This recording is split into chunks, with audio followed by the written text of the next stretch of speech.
প্রকৃতির সান্নিধ্যে থাকতে কে না পছন্দ করে। কর্মব্যস্ততার এই নাগরিক জীবনে প্রকৃতির ছোঁয়া খুঁজে নিতে বাসাবাড়িতে কিংবা অফিস আদালতে ইনডোর এবং আউটডোর প্ল্যান্টগুলোর চাহিদা দিনকে দিন বাড়ছে। নিরাপদ খাদ্য নিশ্চিতকরণে নগরবাসীকে উৎসাহিত করতে ব্র্যাক নার্সারি এবং আড়ং ডেইরির পৃষ্ঠপোষকতায় নগর কৃষি ফাউন্ডেশনের আয়োজনে অনুষ্ঠিত হল তৃতীয় নগর কৃষি মেলা। নিরাপদ খাদ্য ও পরিবেশের টেকসই উন্নয়ন প্রয়োজন নগর কৃষির সুরক্ষিত সম্প্রসারণ প্রতিপাদ্যকে সামনে রেখে আয়োজিত তৃতীয় নগর কৃষি মেলা ৬ দিন ব্যাপী রাজধানীর মানিক মিয়া এভিনিউয়ের রাজধানী স্কুল মাঠে অনুষ্ঠিত হয়। মেলায় অংশ নেয় ব্র্যাক নার্সারি এবং আড়ং ডেইরি সহ ৮০টি স্টল। এতে রয়েছে ৩০টি নার্সারি, ২০টি নগর কৃষি উদ্যোক্তা, ৩টি এনজিও, ১০টি সেবা প্রদানকারী প্রতিষ্ঠান, 10টি সরকারি বেসরকারি প্রতিষ্ঠান, 5টি ফুড কর্নার সহ সামাজিক গ্রুপ এবং নগর কৃষি কর্নার। কেমন ছিল নগর কৃষি মেলার তৃতীয় আসর? চলুন জেনে নেই আয়োজক এবং অংশগ্রহণকারী উদ্যোক্তাদের থেকেই। আমাদের উদ্দেশ্য হলো নগর কৃষিকে সম্প্রসারণ করা এবং তার পাশাপাশি এই সম্প্রসারণের জন্য যাদেরকে প্রয়োজন সকল স্টেক হোল্ডারদেরকে একসাথে একটি সমন্বিত প্রচেষ্টা করা।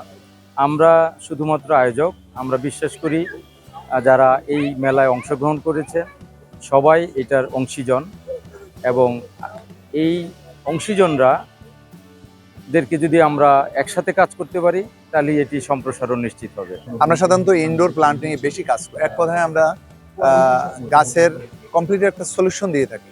গাছও দেই, গাছের যত্ন করার আনুষঙ্গিক সার, কীটনাশক, নিড়ানি সমস্ত কিছু দিই। আমাদের ইনডোর প্লান্টও আছে, আবার আউটডোর প্লান্টও আছে।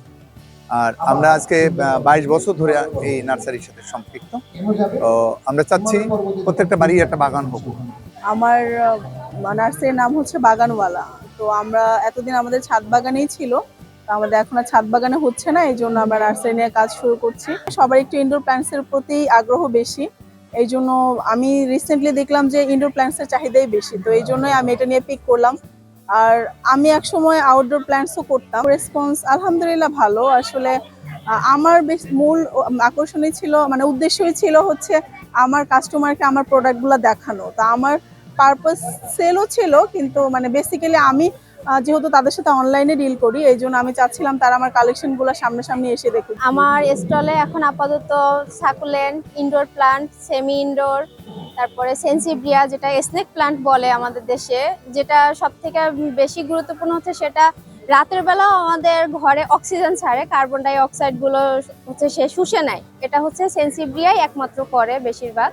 তো ওগুলো অনেকে দেখা যায় কিছু ভ্যারাইটি ঘরের ভিতর রাখা যায়, অনেকে শুধু বলে যে ইনডোর প্লান্ট চাই। একদম বেশিরভাগ গাছই হচ্ছে সানলাইটের একটু প্রয়োজন হয়, কারণ সানলাইট ছাড়া কোনো গাছই হচ্ছে খাবার সে গ্রহণ করতে পারে না। কিন্তু কিছু কিছু সেন্সিব্রিয়া হচ্ছে যেগুলো হচ্ছে ঘরের ভিতর একদম রাখা যায়, তাকে হয়তো 1 সপ্তাহ পর আধা ঘন্টা, 1 ঘন্টা, 2 ঘন্টা একটু রোদে রাখলে আবার সে ঘরে এনে রাখতে পারে।